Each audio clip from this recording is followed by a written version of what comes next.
Good evening, everyone, and welcome back to GEG UK.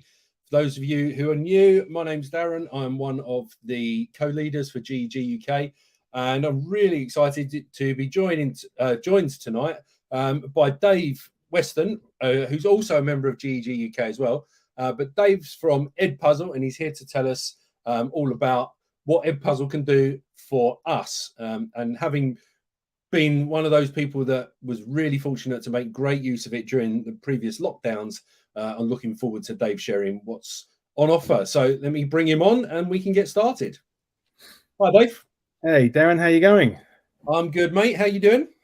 I'm good. I'm still waiting for you to play that piano in the corner, though. You're going to be waiting a long time. You're waiting a long time. It's not a pretty sight. Unless you like a bit of Chaz and Dave, of course. In which case, good chat. We might be up for something. Chaz and Dave. Always. Thanks so much for having me tonight, Darren. You're very welcome, and I'll just keep an eye on the chat as we're going through, and obviously I'll bring forward any questions that people might have. But essentially, before we get started, do you want to tell us a little bit about yourself and your background and why you're here this evening?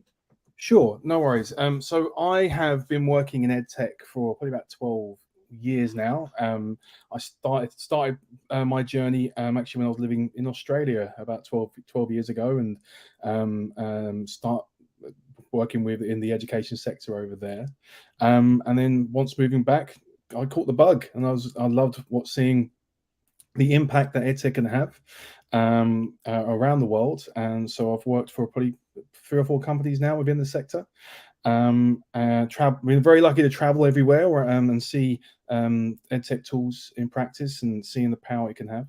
And mainly it's obviously what it can do to help students access good quality content and see improvements within their understanding across multiple different subject areas as well.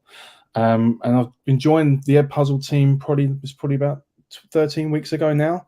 My new role is leading up the UK and the Ireland team here at Edpuzzle to really try and push and see what we can do within the market here. And it's great to see so many schools already engaged and using the resources. And I've had some lovely feedback so far from the Google events I've been to and other events I've been to as well.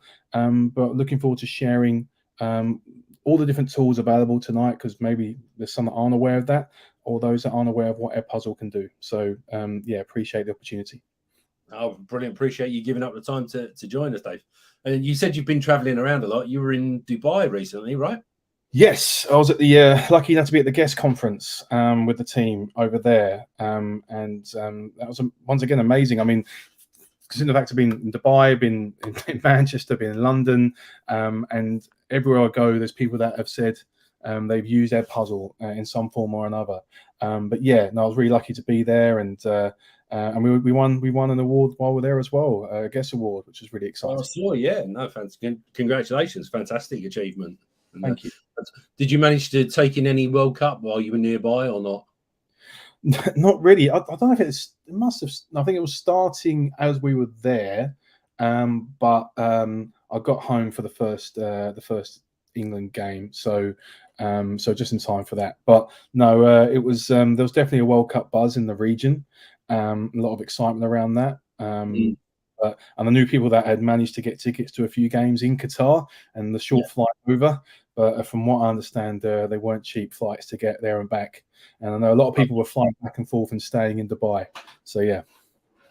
I imagine I've got friends who are out there watching, and the thing that I can't get my head around at the moment is that, there was talk before the tournament about the heat in Qatar and everything else. And then you watch the telly and people are sat in the front row in jumpers and coats because the aircon is so effective that they're actually freezing, which is just ridiculous, but just shows what can be accomplished with the right technology, right? Yes, that's true. I mean, aircon is definitely your friend in that part of the world. I mean, as soon as you step outside, even 2-3 weeks ago in Dubai, wearing a suit and you're immediately drenched. It's so hot. So I hope the players are getting some of their aircon, but aircon is definitely your friend. I must just, while we get the opportunity, Georgina's joined us. She says hi from, well, that's presumably Hogwarts, because she's just down. She's only 5 miles down the road from me. But it's Georgina's birthday tonight, so she's joining us on her birthday. Wow! Because we organised all of this especially for her, didn't we, Dave? Of course, clearly. Hope Yeah. this is a nice present, Georgina. She'll love it. She'll absolutely love it. Thanks for joining on your birthday. Wow, thank you. I know, that's dedication, right? Yes. So, Edpuzzle, then, for those people who don't know, and let's presume that nobody does, even though lots of people do, what does Edpuzzle do for us?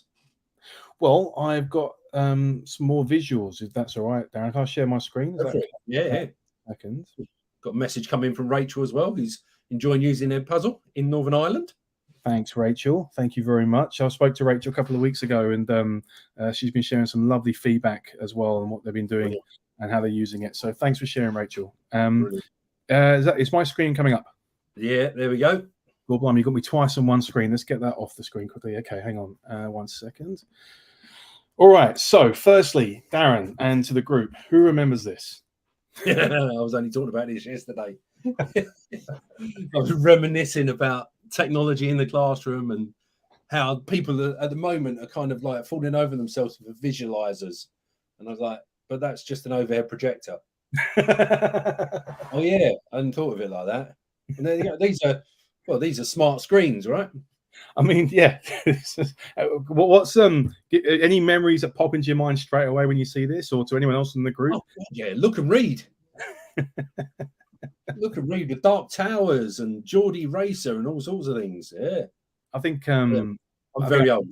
I share this on LinkedIn and got all kinds of different responses. Everything from the excitement of seeing this being wheeled into the classroom for starters, and knowing what was coming. But I think everything from there was Pride, the BBC's Pride and Prejudice, and there was what was it? Ken Burns, The Wild West, all sorts of stuff coming through.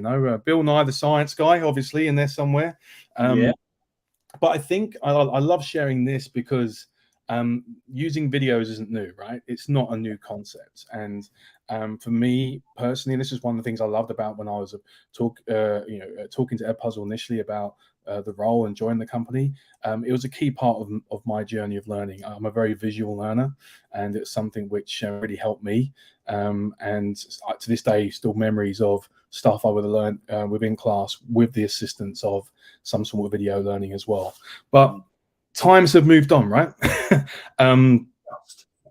Video's always been around, but now with technology, with accessibility, the power of video learning has increased in my opinion, and hopefully you agree as well. But I guess the advantages of video learning is that you can improve motivation, attention, and engagement. And engagement's half that battle with the students, right? Trying to get them engaged with what's going on and that content and that subject area. It can promote communal learning and discussion. I'm sure how many times back in the day, I used to pause that video and go, right, what does that mean? Any questions on that? Dave, you haven't raised your hand. What do you think of that? And promoting that discussion within the classroom. And now with new technology, it also allows for a personalized approach as well. So students can access individually on their own devices, whether that's at home or at school. And that can also offer a differentiated approach as well. So if students are at different ability levels and at different parts of their learning journey, they can access the content which suits them and where their learning level is currently at. And it also supports a blended learning and flipped classroom approach as well. You can assign the work to students to do at home, and then by the time they get into class the next day or the next lesson, you'll know where their understanding is at as well. And most of everything for me, I mean, students love videos. It's fun. It's a fun way to learn. That engagement factor again. And in this day and age, how many of us go to YouTube to try and find the solution we're looking for? How to work that printer, how to put up that tent, how to solve a lot of problems. And how to empty the dishwasher that's that is full of water without ruining your entire house. I'm glad you carried on with that, because I thought you were going to stop with how to empty the dishwasher, Darren. But it was a reason. No, that's fine. That's magic. That does it itself. Okay. Like the washing. You put it in a basket, and then it comes up. It just turns into a different pile that's nice and neat in Yeah. another basket. So you solved that problem. So the whole house was flooded. No, it wasn't. Thanks to YouTube. Oh, okay. Well, It would have been if I didn't have YouTube, because I would have very quickly lost my patience and ripped something out or ripped something open and had water everywhere, I think. Well, I'm glad to hear that YouTube saved the day there. And you, Darren, you were part of that. So saved the day. So there you go. But I think the stat, which I think we were a bit well, it's from January 2019, but 96% of teachers currently use video in some form or another. I don't believe that doesn't surprise me. I mean, it's so using videos isn't new. And I think it just calls out that is a key part of the learning experience and the teaching experience. But there can be blockers, as we're That's aware. interesting as well, though, Dave, because 96.6, I probably would have expected that maybe now because of COVID and the lockdowns. Yeah. I probably wouldn't have expected that to be as high in 2019. But then I guess that's kind of symptomatic of being a teacher. And sometimes you end up kind of being in your own classroom all the time, not seeing much of what's going on elsewhere. So not really recognizing when and where they are being used. So that is an interesting stat, but I'll let you carry on. No, I think you're right. I think YouTube's been around for what, 15, 20 years? I mean, how long's YouTube been around for, right? And I think online video resourcing has been around. BBC Bite Size has been around for how long now? It's not a new, it's not anything new, but I feel like there are just new ways to access it and use videos more effectively. But there can be problems with using video. And the three key areas which we come up with, and we do surveys and have conversations, you've got security, flexibility, and feedback. So security, obviously, you don't want students to see advertising which is not appropriate or anything like that. User comments, you don't want to see what people are commenting on videos, and inappropriate links and content as well. So we don't want them to be going to another video after that video which they shouldn't be accessing. Flexibility, is the content relevant? You might have a video resource in your school, but it might not be it might not have the video you need for that certain topic, but YouTube does, or this place does. Is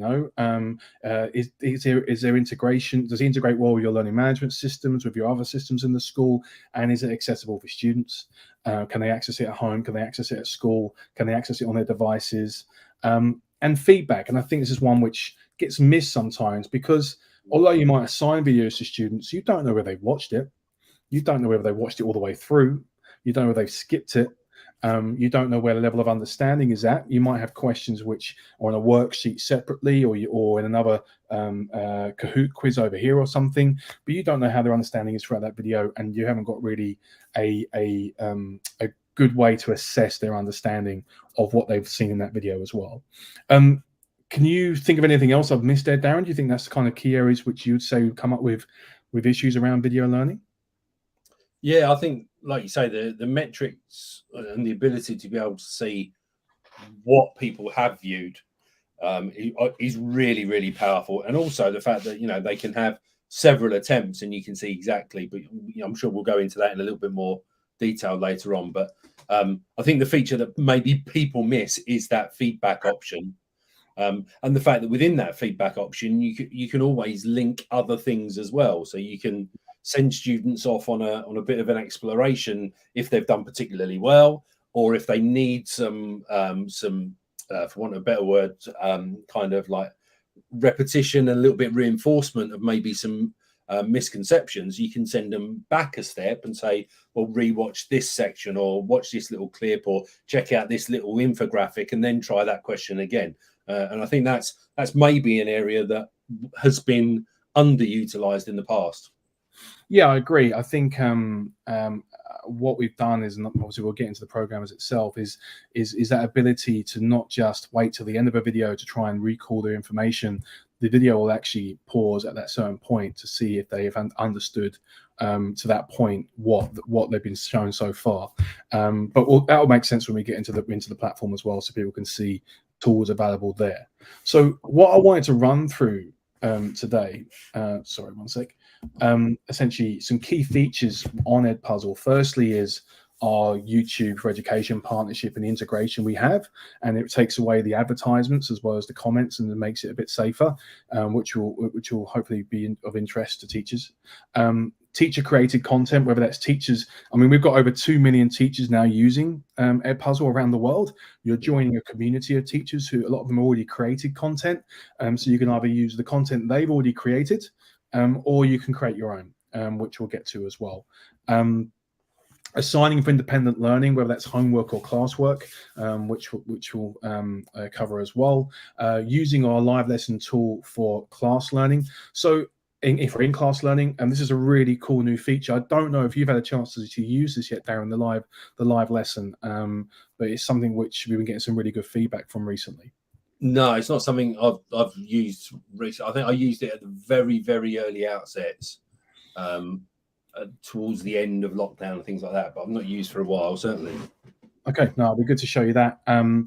Project-led learning. So we've got another new feature there where students can actually upload their own videos. Obviously, tracking student engagement and understanding, what we're just discussing. So you've been able to track whether students have understood the content they've just seen, and seeing where those gaps are very, very quickly in their knowledge, and then how that all integrates with Google Classroom. So there's a bit of a list there, but this will be pretty quick to run through, right? So we'll be able to go through that pretty quick. So I'm going to jump into the resource now, if that's all right, unless you've got anything. Okay.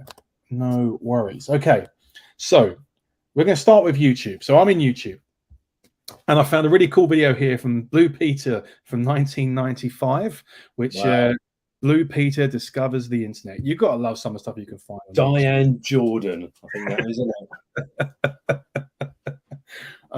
There's so much. I mean, I found one the other day, and it's actually there, of in 1981, the burger boom.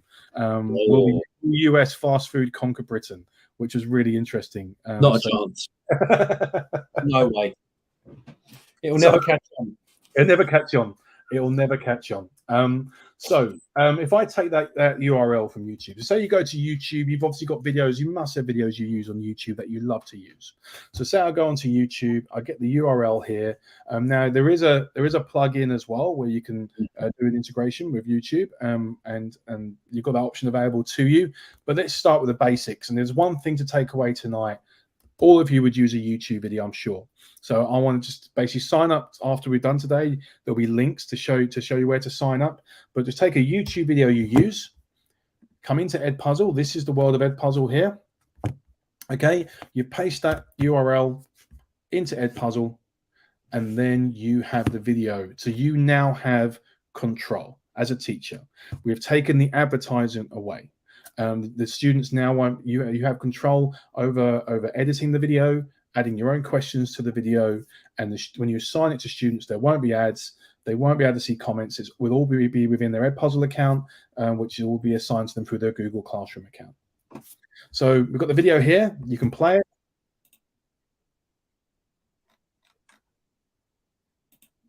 it. So you've got the video there. And what you can then do is start to add questions. So if I go to the beginning of the video, go to questions, and in here go, what year was this? So is this video from? And I can say 1994 or 1995. And I know the correct answer is 1995. So I'm going to save that. And that question has now been added to the front of that video there. So you can see the little teardrop there, okay? And what I can then do is move a bit further if I want to with the video down here. Okay, and then if I want to add an open-end question here and kind of go, how did the internet impact the world? Just to say, for example, open-ended question, and then that response can be an audio response from your students or a text response. It's up to you. Save, and that question's been added. And then what you can also do is add notes throughout the video as well. So I can add a note here, whether it's a text note or a voice note. Let's go for a voice note. Pay attention to this part of the video. We're going to be doing this tomorrow in class. Just say, for example, save. And that's done. So what we've done there, we've created 3 questions. One's a multiple choice question. One will be an open-ended question that you would have to mark manually. And one is a note here as well. So you can add as many as you want across the video. Now in the cut section here as well, you can also, you can also edit the video down. So say you just want to start with those first 2 minutes. We're going to cut the rest of it down. So we're just going to go with the first 2. Once again, giving you full control as a teacher. You can also make cuts in the video as well, just by clicking the add cut section here if you want to cut certain segments out. So you're reducing the video down to a bite size that you want to cover rather than the whole 5-6 minutes. Ready to go. Finish. And that's it. I've got my video. Okay, I can now see I've got 3 questions in there ready. And I can now go and assign that out to my class. From here, you can then see we've got my class 7B, which I've already uploaded from Google Classroom. But if you wanted to add a class from Google Classroom, you just go down to here to add class, and you can click Google Classroom, and straight away you've got that integration with your class that's already on there, ready to go. It's quick and simple as that. And then once that's done, you can then tick the box. And then this is really cool. So you've got prevent skipping. So as we're talking about accountability and students watching entire video, they can't skip the video. Okay, they have to watch the entire video. And if they open thing about it. I remember you saying that before as well, Darren. Yeah, they can't skip it. And Yeah. if they open up a new tab, the video pauses. Yeah. So they have to. We're trying everything we can to make sure they watch that entire video.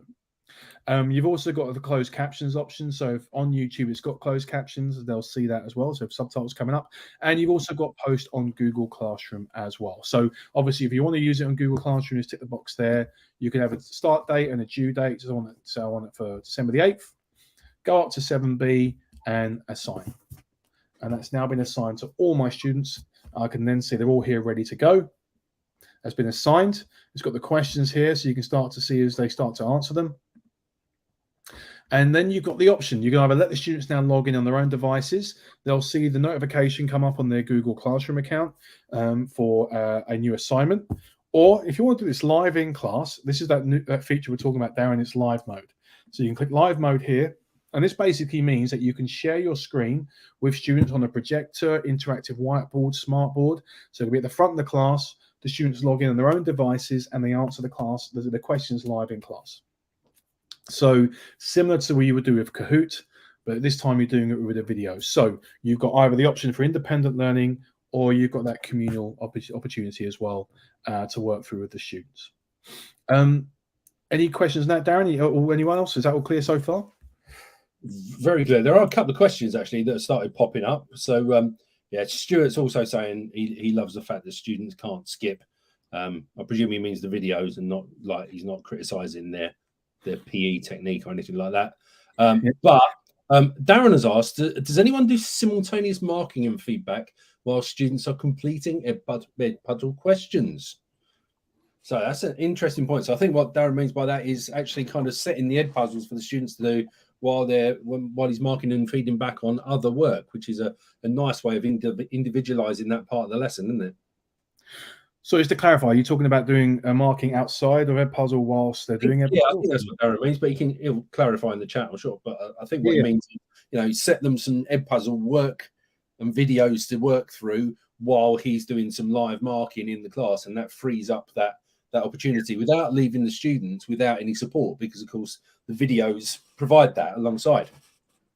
Yeah, it's really good. Also, obviously, automatic the multiple choice questions. I just saw Jess's question as well. So yeah, the multiple choice questions are automatically marked. So once you've set them, they're marked for you, right? The open-ended questions will mean that you have to do a manual stuff. So if I go into my assignments, for example, I can see I've got a notification and I've got pending to grade, and in here I can see I've got answers I need to grade. So these will be open-ended ones.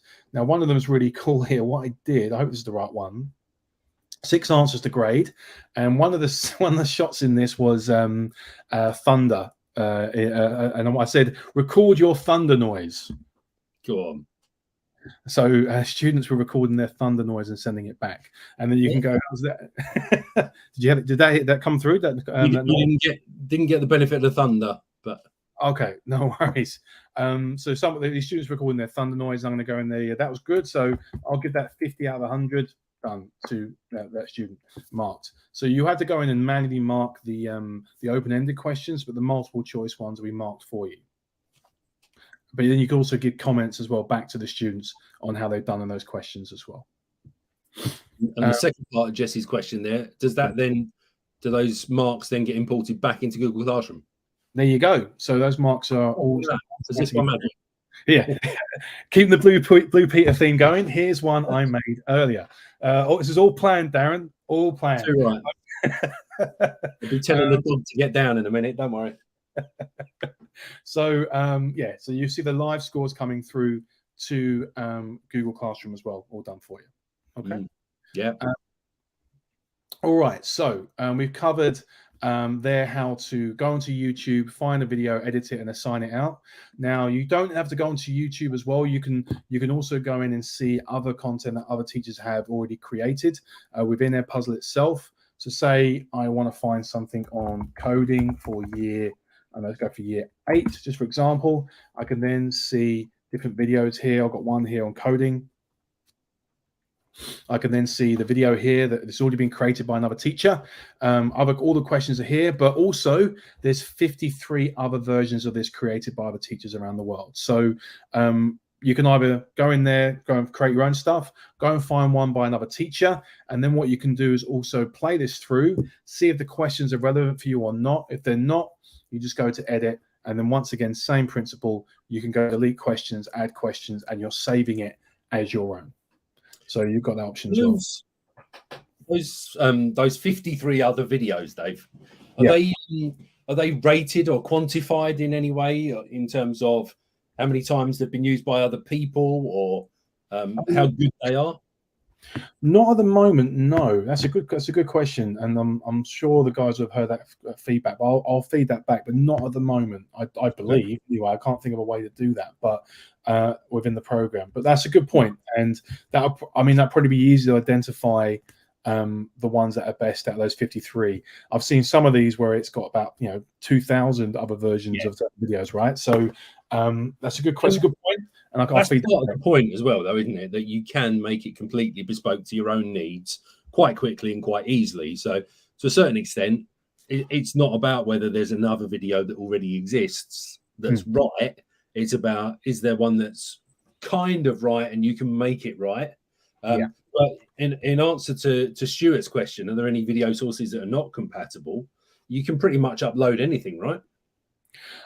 Yeah, so you can obviously YouTube is the one we integrate with online, but you can then go up to the top here, and if you've got a video you've already got that you want to use, some of you might have a lot left over from lockdowns, etc., that you want to carry on using. You just go to upload video, and then you can choose your file.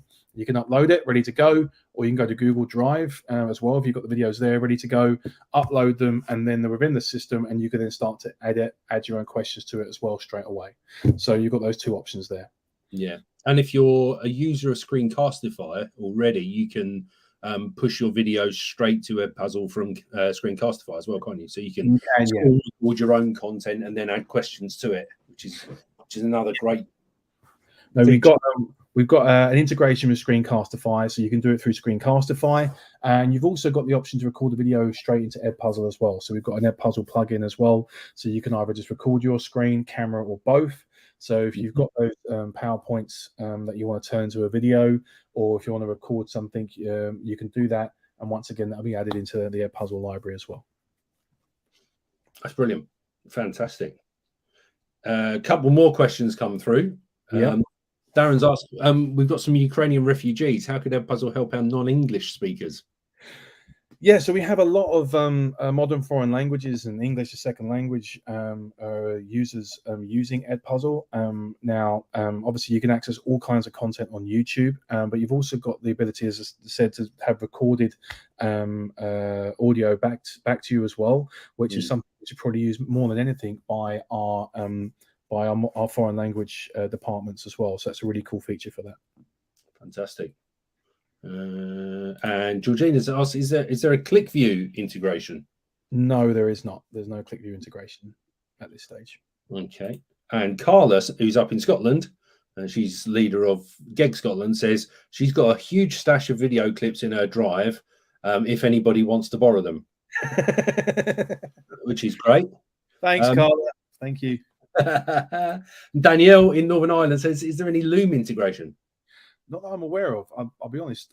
Loom is, you might have to fill me in what Loom is. Sorry, Darren. Loom is very similar to Screencastify, but I suppose with the Screencastify integration and the inbuilt screen recorder within Edpuzzle as well, now there's not really any need for it. So yeah, I've not heard of it. Sorry, and on that note, I'll say, Danielle, sorry, not at the moment. I'm afraid. That's fine. And Carla's saying all her videos are food related as well. I remember that came up in a meeting I had with Carla a few weeks ago as well. She was using a food related video as well, which is quite funny.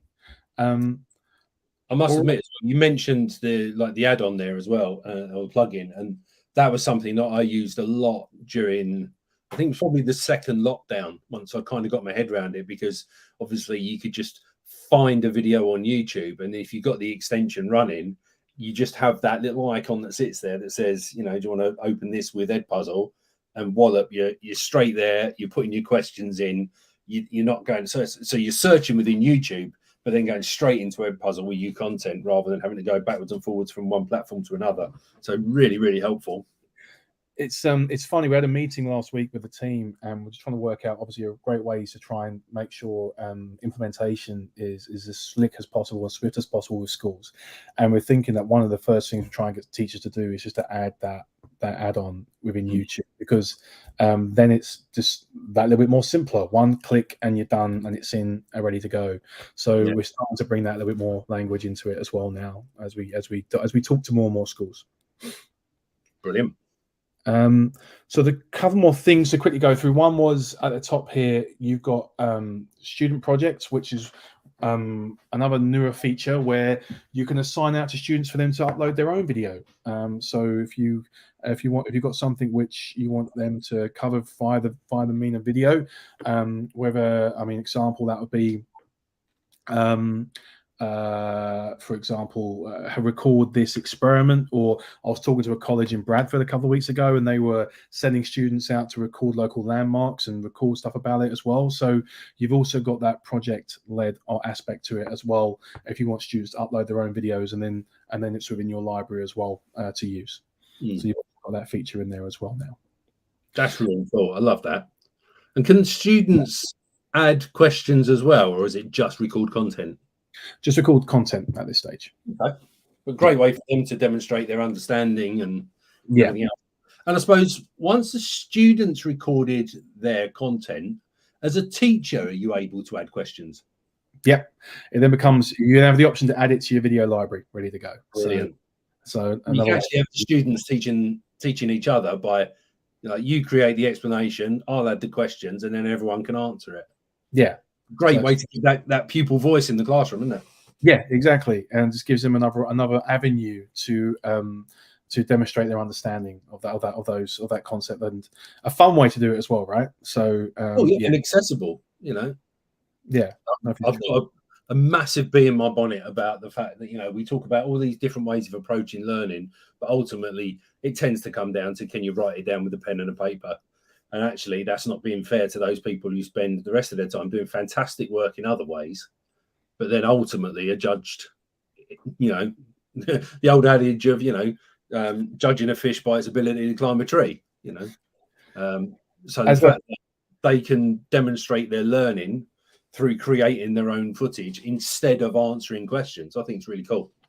As I said, someone who's always been a visual learner and someone whose degrees in film, I mean, I would love to have had this at school, this option at school, right? It just would have tapped into the way I think, the way I learn. It just would have been a really handy tool. So very jealous this is now available, but I love that it is available, and Edpuzzle as just keeps on innovating and adding new stuff as well, which is really cool. So I think we've covered most bits now. I think the couple more things to quickly cover. There's the reporting, as I said. There's the gradebook available within Google Classroom as well. So you can go into here, you can access the gradebook within Edpuzzle itself, but you can also go into the gradebook. and access it through there as well. And lastly, once you're up and running as a school, you as a teacher can firstly start to create your own library of videos, your own folders, and your own library of content. So I've got habitats here, for example. I've started to put together some videos. But once you start to do this as a school, you can then start to access the other teachers in the school and see what they've been using. And then you can start to access all their videos as well. So you're building a community within the school, but you're also joining a community worldwide as well, creating all this video content available.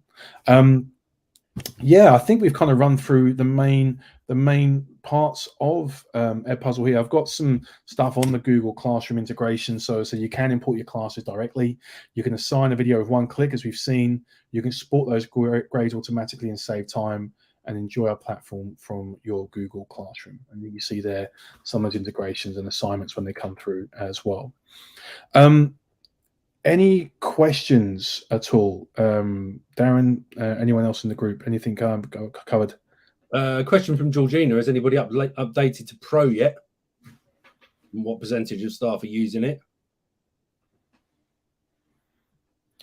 So something I've been doing the last few months is I've tried to really try and spread the word of what we're doing at Edpuzzle, is essentially offering schools the unlocked version for the rest of this academic year. And it's something which I think is going to be really helpful as we start to push that. And I've got something I can share on the last slide, which is open to everyone here, but I'll answer any more questions before we do that. Brilliant. Okay. So question from Tim, and we were talking about this backstage beforehand, weren't we? The ability to be able to do some adaptive branching through Edpuzzle based on answers. And that's one of the things we were saying is we felt that was maybe a little bit of a lesser known feature that's always been there, but maybe it's not always been explicit. No, you're right, and I should have covered that. So thanks for that question. So if I go and find one of my videos again, so we'll go back to the Blue Peter example, right? So if I go into here, hang on, let's actually find the one that's not assigned. 1 second. Let's go to this one and grab it. No, that's assigned as well. Let's go and find one that's not assigned. Sorry, guys. Okay, so any video here. So I want to go to edit it, and if I go to add a question, okay, multiple choice question. And in here, you can then start to add links to websites, to anything else. You can add videos, images within here. You can embed GIFs, which a teacher in the US got really excited about the other day. You can also have that within the questions and answers as well. But then in your comments back to the students, you can also add feedback in here as well, which could be links to further information as well. So if you want them to go explore more stuff after they get a correct answer, you can also add that within there as well. So it kind of gives you those options. Yeah, and you can absolutely link anything that's a URL you can link. So you can add a form in, another video, a worksheet, an infographic, another Edpuzzle to send them off on a tangent, anything you like really, which is one of the really good things about it. But it's one of those things that students will find their own way through depending on what they know and what they don't, which is how it should be. There's a couple of people just saying in the chat as well, the Edpuzzle professional learning courses and certifications are well worth having a look at as well, aren't they? They are. Hang on one second. I had, where did I do the link? 1 second. So Edpuzzle PD, here we go.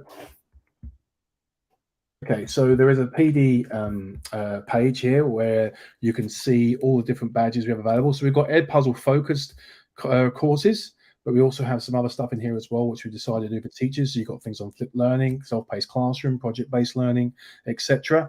We're trying to up the amount of coaches we've got in the UK, so we'd love to get as many of you guys completing that as possible.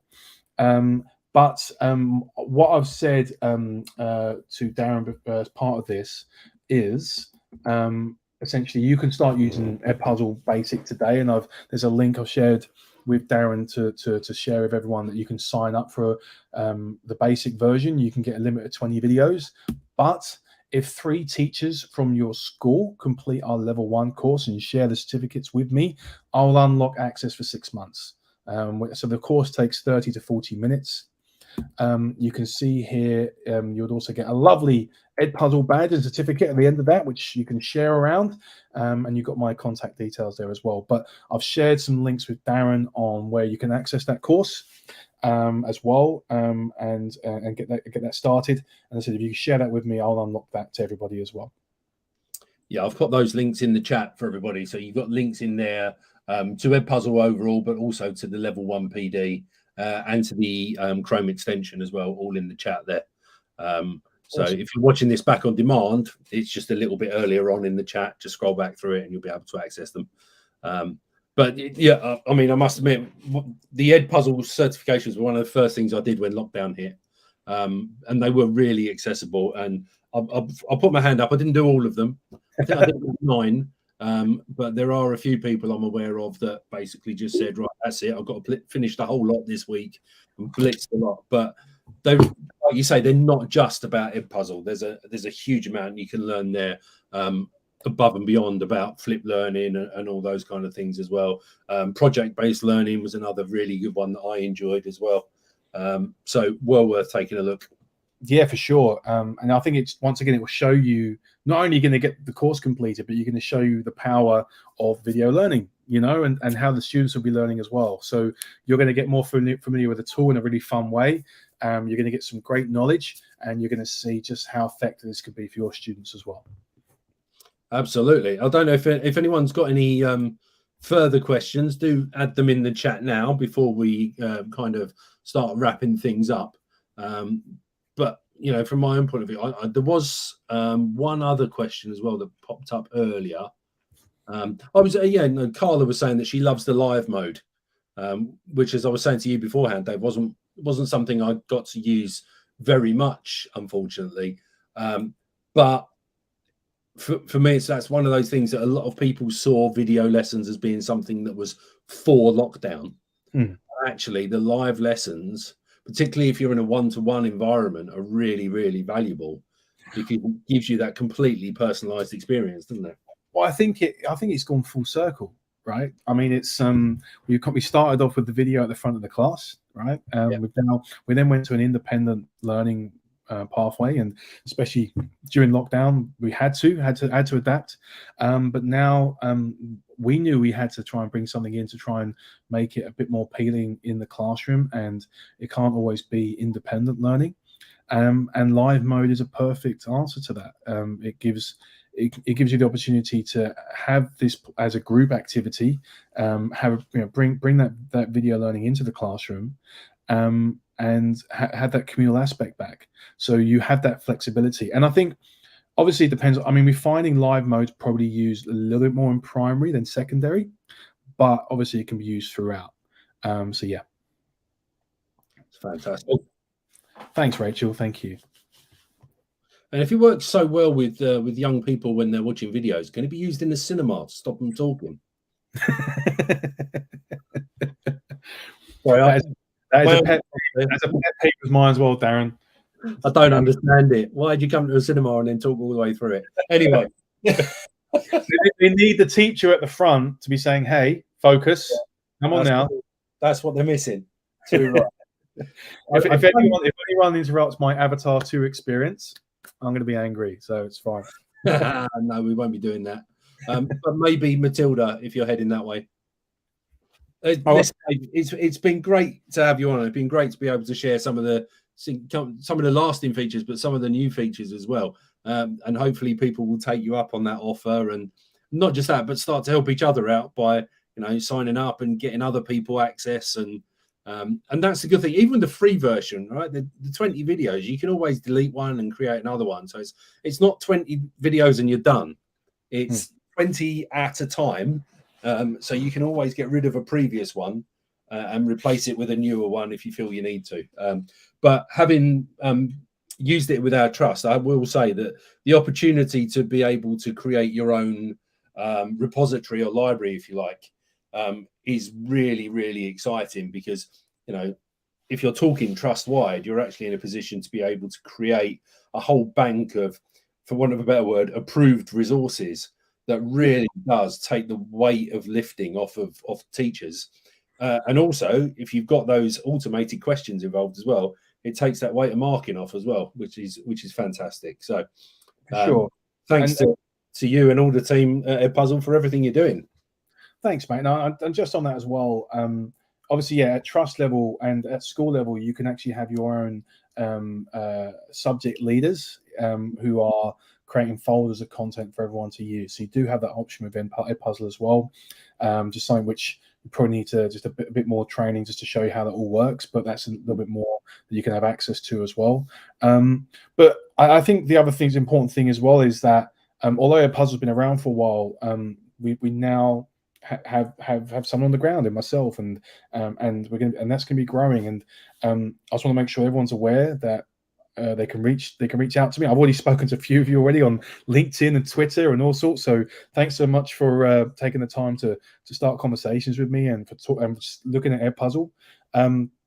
But please reach out. I want to make sure there's a face behind the product, and that I've got someone you can ask questions to, and please help spread the word as well, because we want to see as many teachers using us, as many schools using us as possible. So please reach out, and hopefully you've been impressed so far with not just the product but the response and the team as well. So just want to make sure that everyone knows that that's behind the product as well. Yeah, I mean, 100% back that up. You know, through our communications, Dave, you've been very responsive and very helpful in terms of bringing up, bring forward answers to questions and things like that. So absolutely superb. Really do appreciate it, and appreciate everybody coming along and joining us as well, because without you guys being here, whether that's live or on demand, doesn't matter. You know, it's all part of that bigger question, and those questions continue, and then the products develop in line with our students and our curriculums as well. So big thank you to you, Dave. Big thanks to everyone for joining us. And if we don't see you before Christmas, have a great Christmas, have a great break, enjoy it. Watch out for the snow next week, because Jon Snow was right, winter is coming. And maybe have some glühwein or something along those lines. But take care of yourselves, everybody. Thanks for joining us, and we'll see you all soon. Thanks, Darren. Thank you, everybody.